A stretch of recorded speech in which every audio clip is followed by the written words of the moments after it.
Did a local township deliberately change a law to avoid transparency after a backroom deal? That's the question Amanda St. Hilaire is investigating tonight. She's live now with the details. Amanda. Flora, several people called our newsroom saying they were concerned because they believe Lower Swatara elected leaders were avoiding accountability. So we went through pages and pages of meeting minutes, right-to-know documents, and the more we read, the more we realized something just wasn't adding up.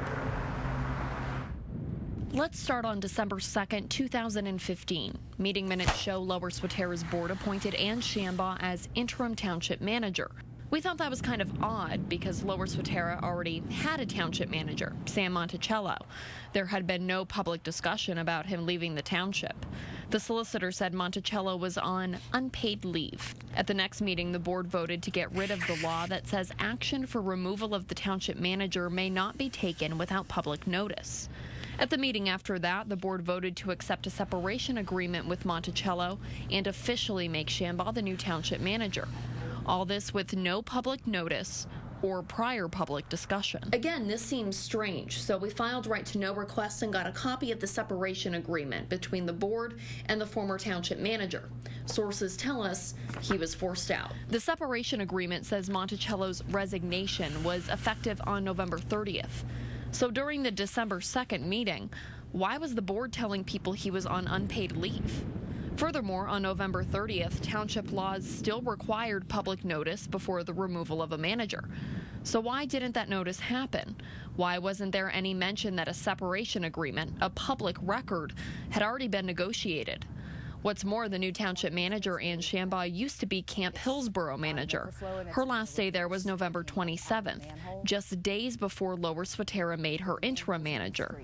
So if Lower Swatara Township already had Shambaugh lined up, why wasn't the public clued in? Why wasn't the job posted?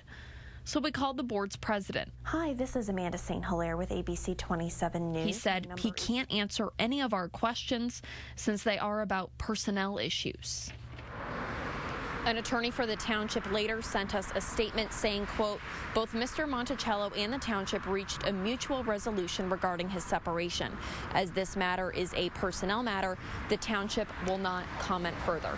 So to be clear, we're asking about the board's actions, and at this point, no one has given us a reason for getting rid of a law that promoted transparency. So we're still digging here, and we'll let you know as soon as we have an update on the situation. Working for you, Amanda St. Hilaire, ABC 27 News. Attorney General Kathleen Kane meeting with the House Appropriations Committee. Mike Parker live in our newsroom at the Right Now news desk with more. Hey, Val, last week Kathleen Kane avoided any tough questioning from the Senate Appropriations Committee, but pretty much out of the gate today, House lawmakers delved into some financial details of the Porngate investigation. State Rep Warren Camp, whose district is in Chester and Montgomery counties, asked Kane how much money has been spent so far on the Maryland law firm she hired to go through the scandalous emails found on state servers. Well, it was reported that a partner in the firm of Buckley Sandler could cost taxpayers as much as $850 an hour for those services. So far, Kane says her office has been charged and is paid about $67,000 and defended the need for an independent firm to investigate PA government. It was not agreed that this is going. I felt it was important to, number one, make sure that our criminal justice system has integrity and to make sure that it runs the way it's supposed to run, and also to restore the public confidence. You know, the public has this idea of government that I think is problematic in all areas of our society, and that idea is one of mistrust.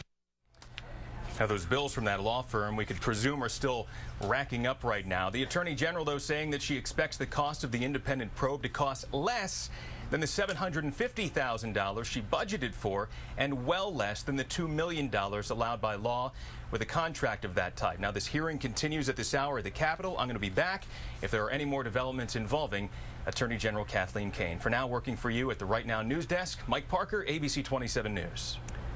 Thank you, Mike. Checking our weather, windy, sunny day. Here's a live look at our tower cam in Waynesboro. Looking good. See that field there, Floor?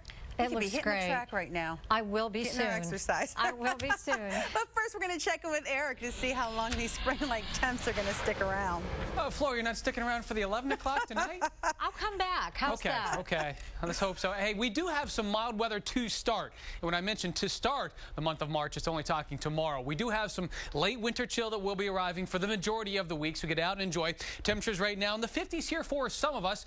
I want to show you here some of the conditions that we do see, some of the winds that we did have gusting to near 40 miles an hour. Coming up, Flora and Val, we're going to show you how cold we're going to get later on this week because we do have some snow showers also in that forecast here before some mild air returns finally for springtime. We'll have that coming up. We're like the monkeys here.